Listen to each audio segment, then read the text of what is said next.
Салам алейкум достор. Силер менен Кыргыз диаспора кеңеши ийгиликтүү мекендештердин ишин чагылдырып, жумушун чагылдырып келатабыз. Бүгүн бизде конокто Акрам. Биздин жердешибиз. Салам алейкум Акрам. Алейкум ассалам. Ассаламу алейкум, урматтуу достор. Биздин жердеш. Эң негизгиси бул жердешибиз Москва жергесинде таксопарк. Таксопарктан тышкары арендага, элитный машиналарды арендага берет экен. Андан тышкары под выкуп берет экен. Ошо боюнча Акрам, небольшое интервью на русском, на кыргызском. Давайте на русском. Ну ты же русифицированный уже. Да. Вот здесь вот машины, это ваши организации, это чисто под аренду или под выкуп? Можно и рассматривать и под выкуп, и под аренду. Вот данную модель Geely M-Grande мы взяли, приобрели сейчас 50 автомобилей. У нас еще закуп проводится по данным автомобилям. Автомобиль неплохо себя зарекомендовал на рынке, поэтому решили приобрести эту модель. Ну, китайцы еще пока, я думаю, особо не зарекомендовали, но сейчас поживем, увидим. Вот скажи, почему выгодно брать под выкуп либо по такси именно в твоей компании, нежели в других для граждан Кыргызстана? Но если говорить по поводу аренды, мы всегда мониторим цену на рынке и даем цену выгодную для клиента, потому что мы заинтересованы на долгосрочное сотрудничество клиента, не на короткое. Понимая, что клиент идет за выгодной ценой, мы даем эту выгодную цену для того, чтобы взаимосотрудничать. Хочешь сказать, что самые лучшие цены? Самые лучшие цены это у нас. Точно? Конечно. За базар отвечаешь? За базар отвечаем. А самые лучшие аренды? Самые лучшие условия по выкупу это тоже у нас. Почему? По выкупу? Да, конечно. Потому что мы смотрим в первую очередь в рамках шариата. Если человек взял у нас автомобиль под выкуп, и у него возникают какие-то сложности, скажем так, с регистрацией, что часто возникает у наших граждан, когда они обращаются, то мы даем цессию на этот автомобиль, что они могут легко выкупить эту цессию и продать там другому ее, скажем, клиенту, не потеряв свои деньги при этом. Потому что часто возникаемая проблема, люди переживают, наши граждане переживают, что он, ну, грубо говоря, половину стоимости автомобиля уже оплатил, спустя какое-то время у него возникли какие-то проблемы по регистрации, он переживает за те средства, которые он уже вложил в этот автомобиль. Мы же предоставляем такую услугу, что человек может по выгодной цессии перепродать этот автомобиль и получить назад свои деньги. Слушай, вот как раз таки несколько лет назад к нам в диаспору обращались наши граждане. Они вот под выкуп машину брали, и через определенное время, вот 2 года они беспрерывно оплачивали, через 2 года их, грубо говоря, кинули. Ну там такой резонанс был, то есть потом вот это, к сожалению, получился армянин, вот его мы как-то возбудили уголовное дело, начали это все, процесс, и вот резонансное событие бы, такие моменты, чтобы не попадались наши граждане. Это говорит о том, что с людьми, с которыми мы столкнулись, те люди были не заинтересованы работать долго в этом рынке. К сожалению, встречаются такие люди, которые хотят быстро, коротко собрать все сливки и уйти из этого рынка. Мы же заинтересованы в развитии этого рынка и долго находиться в этом рынке. Поэтому мы инвестируем колоссальные деньги на закуп автомобилей, на улучшение и увеличение нашей территории. И также мы серьезно делаем вклад в нашу команду. Мы взращиваем, я извиняюсь, мы взращиваем профессионалов. Но здесь вот хочу здесь отметить, то, что диаспора рекомендует, либо мы рекомендуем, на самом деле, перед тем, как мы сделать съемку определенно, мы организацию проверяем учредителей, проверяем на финансовую устойчивость эту организацию, да, и так далее. Поэтому ваша организация предварительно прошла проверку, чем поздравляю. Слушай, Акрам, еще момент же такой. Людям же выгодно получать, нежели арендовать машину. То есть у вас есть аренда, выкуп, подключение, все прочее.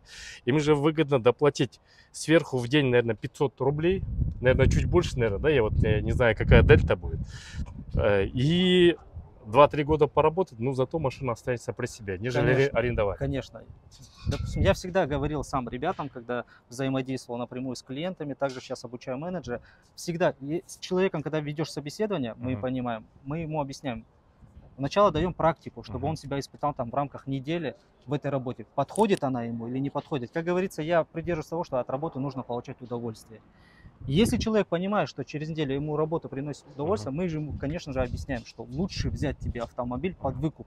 грубо говоря, через 3 года автомобиль будет в твоей собственности, это будет твое накопление. Да, это будет. Это будет твои вложения, которые 3 года ты потратил не напрасно. Не напрасно. Поэтому, да, к сожалению, кто-то, ну, мало кто прислушивается, но мы стараемся в первую очередь убедить клиентов, что нужно взять автомобиль под выкуп, чтобы их время было оно не напрасно, что они проработали, заработали и остались довольны, соответственно, нашим парком. В парке сколько сейчас такси? Около 1000, более 1000 автомобилей, Более так, да. 1000. Да. Я здесь смотрю, здесь у вас сервис свой, да? Да. Вон там офис. Да. Так, а в сервисе, то есть вы сами все ремонтируете, где-то что-то чините? Это одна из локаций наших таксопарков, Так. одна из локаций, потому что мы все просто по объему мы в одну территорию все уместить не сможем. И вот в этой точке у нас локация, да, собственный сервис, собственный малярный цех, потому что объем автомобиля не маленький. Мы стараемся контролировать ремонт процесса автомобиля сами. И здесь у нас находятся менеджеры, которые занимаются оформлением автомобилей, выдачей автомобилей. Вот эти все машины, они вот стоят, и они для чего стоят, либо их должны сейчас получить? Это автомобили, которые приехали там на ТО, на обслуживание. Кто-то получил, к сожалению, бывают такие случаи, когда получают ДТП, водители попадают в ДТП, то есть машина пришла на сервис для того, чтобы... В случае ДТП, что происходит? Как реагируете? Выезжаете, сотрудник выезжает или кто выезжает? То есть как разбираетесь, кто виноват, кто не виноват? У нас есть юротдел, который занимается именно вопросом, связанным с ДТП. И все время есть дежурный юрист, который отвечает на звонки клиентов. В любое время они могут к нему обратиться. Если ситуация, если ДТП по вине нашего клиента и есть необходимость выезда юриста, он выезжает на место. Даже, да? Да. Ассаламу алейкум. Атыңыз? Курсант. Бақыт істейсің. Кім оны беріп қойыншы? Қанша болды істегеніңе? 1 жылға жақындап қалды. Жақсы эле? Жақсы. Қандай плюсы, минусы бар? Барлығы эле жақсы. Аябай жақсы жер. Ответственный болуш керек. Плюстарынан техосмотр бүт машиналар постоянно жақсы қаралат. Жақсы көрсөтүп, жақсы адамдар көп. Жақсы адамдар көп. 1 жыл болды істедің. Арендабы же выкуп машина? Аренда эле. Выкуп албайсыңбы? Ага, рискованныйраак болот. Эмнеге? Ответственныйраак болуш керек көп нерсегечи. Сен ответственныйсың. Жок, ответственный эмес го, болгону. Беке- Выезд, заезд дегендер бар. Кийде проблемалар болуп калса чыга албай калабыз. Зато 2 жыл иштеп туруп машина өзүңө алып калат. Да, лучше свой выкуп. Канча мекенде иштейт примерно? Мен билгенден бери 250-300ге жакын. Кыргыздар, Мен тааныгандар, тааныбагандар бар. 1 жылдан бери көп эле проблема болгон жокпу? Проблема деген вообще бизде жок, жашап айтпагы го дейм. Чынында. Ишиңе ийгилик алат. Чоң рахмат. Аманчылык этсеңиз. Силерге ийгилик. Рахмат. Наглядный пример, да. Молодой, энергичный, но немножко неэкономичный. Имеется в виду, да, в том смысле, что как бы ребята объясняют, я сам часто стараюсь присутствовать, периодически приезжаю, прослушать, как наши менеджеры выдают автомобиль. Всю ли они информацию доносят, потому что у нас именно прописан регламент, как менеджер должен встречать клиента и какую он информацию должен доносить. Мы это стараемся контролировать. Ну сейчас, достар, биз азыр бул таксопаркте такси берген жамааттын таксопаркын көрдүк. Арендага, веб-клубка, подключенияга берет экен. Эң негизгиси азыр тиги жагын көрсөтө элекпиз. Ал жакта болсо элитный машиналар бар экен. Автопарк элитных автомобилей. Конечно. Аренда, продажа. Слушай. Для кыргызской диаспоры наши все двери открыты, поэтому... Откуда такой успех? То есть работаешь в коллаборации с партнерами или вот самостоятельно и так далее. Да. Я был очень, на самом деле, отрадно, что наши граждане вот в Российской Федерации добиваются больших таких успехов, результатов. Я, честно говоря, очень горд. Пускай таких ребят статистика будет все больше. Вот на самом деле вот приятно был удивлен. Рахмат. Успех в хорошей команде. В хорошей команде. Да, есть у нас хорошие партнеры, инвесторы, с которыми мы вот, можно сказать, по крупинкам собирали этот бизнес. И были, конечно, горячие там болезненные опыты, но опыты мы их переворачивали в свою пользу, то, что это для нас был опыт, те шаги, которые мы должны уже обходить. На сегодняшний день мы уже можем говорить о том, что занимаемся сами обучением людей, которые заинтересованы в развитии таксомоторного бизнеса. Так. Поэтому есть нам чем поделиться, есть нам чему поучиться. Слушай, вот человек пришел из Кыргызстана, практически Саула и так далее. Он хочет водить такси, но он водил как-то в Кыргызстане, все прочее и так далее, но сюда приехал, город другой, правила другие. Вот в этой связи как вы можете вот от начала, есть ли такая подготовка у вас или нет такой подготовки? У нас есть, мы сейчас планируем открывать такую подготовку, и это нам дало понимание, к этому привело. Опять же, у нас есть свое ПО, своя база, где мы видим результаты каждого таксопарка. ПО — это персональное обучение?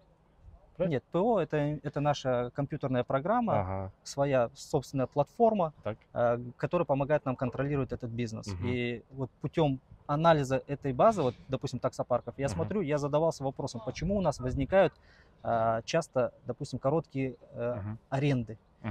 И я понял, я когда углубился в этот вопрос, что на сегодняшний день, у нас же как работает в Кыргызстане? Работает методом сарафанного радио. Приезжают заряженные, успешные ребята, которые здесь поработали, они получают хорошую ежемесячную зарплату, приезжают домой в Кыргызстан, я машину купил. Молодые ребята на нас смотрят, говорят: о, как ты это заработал? Расскажи мне. Он говорит: я в такси работаю в Москве. Они думают, что это так легко, на амбициях, на эмоциях, приезжая в Москву, но сталкиваются с чем? Опять же, с незнанием города, незнанием правил ПДД. И вообще даже элементарно, я обратил внимание, они не знают, в какие часы выгоднее работать. Потому что Яндекс имеет тоже свои алгоритмы, когда дает наиболее выгодные заказы, наиболее, где заказы имеют минимальную стоимость оплаты. Поэтому, исходя из этой аналитики, мы понимали, что сейчас приходит много молодых, амбициозных ребят, но которые теряются, скажем так, в этих каменных джунглях. Поэтому с инвесторами разговаривали, сейчас планируем в ближайшее время открывать свою школу именно по обучению клиентов, которые приходят, будут получать обучение у наших опытных инструкторов. В основном инструктора будут заключаться из граждан Кыргызстана, потому что мы также понимаем, языкового барьера не должно быть. Проходить это обучение, и уже дальше, как говорится, будем их отпускать в работу. И помогать. Мы сейчас за то, наш интерес в том, чтобы отдать машину, и это было долгосрочное сотрудничество. Поэтому мы готовы помогать клиентам и сопровождать их, всеми своими силами, скажем. С каждым гражданином у вас такой индивидуальный подход, да? Да. Для этого мы прорабатываем. У нас есть КЦ. Кстати говоря, у нас в КЦ работают также сотрудники, которые обладают кыргызским языком, для того, чтобы, если у клиента есть какие-то сложности, они могли позвонить в КЦ и про их проинформируют. То есть это в случае ЧП, все прочее и так далее. А вот, допустим... Это не в вопросах даже ЧП. В случае ЧП это работает юрист как работает. ДТП и так далее. Это более таких вопросах, допустим, если у него есть какая-то сложность, он не дозвонился до, скажем, техника или начальника парка, то у него есть горячая линия КЦ, куда он может позвонить и сказать, выявить жалобу. Еженедельно нам КЦ предоставляет информацию, обратную связь о поступившем сигнале. Допустим, в таком парке обратился такой-то клиент на номер таком-то автомобиля с такой-то жалобой. Соответственно, мы задаем вопрос уже начальнику колонны. Понял.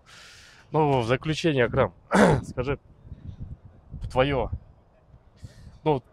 3, скажем, совета для наших граждан, кто работает в таксопарке. В первую очередь мой совет такой: к работе нужно всегда подходить ответственно. Да, к работе нужно подходить ответственно. Она может получаться, не получаться, но всегда будут оценивать человека по его ответственности. Если он сказал сегодня так, а завтра сделал по-другому, это его ломает. Когда человек относится к работе ответственно, серьезно к ней настроен, и он, в первую очередь, меня что радует на самом деле, я вот даже встречаюсь с разного рода бизнесменами, они когда узнают, что я из Кыргызстана и так далее, мне гордо становится, когда они говорят: вот с кыргызами приятно иметь дела. Да, согласен с тобой. И вот это нас должно толкать вперед. Да. Чтобы... К улучшению, так, конечно. Первое — ответственность. Второе. Скажем так, ответственность, честность и одно из тоже немаловажных — это трудолюбие. Да. Сказать. Что, бекендестер? Здесь вот можете купить машину, а можете его арендовать, таксовать, и можете подключаться и зарабатывать. В Российскую Федерацию мы приехали с целью заработать. Здесь нужно соблюсти, в первую очередь, законы Российской Федерации. Ведь же есть великая русская пословица: чужой монастырь со своим уставом не ходит. Да? Слышал. Номер Да. телефона запишем, обращайтесь, это наши друзья, мы это таксопарк рекомендуем. Акрам, тебе успехов, всего Саламат. наилучшего. Ну, пускай таких граждан, наших соотечественников будет все больше. Успехов. Рахмат. Всего доброго.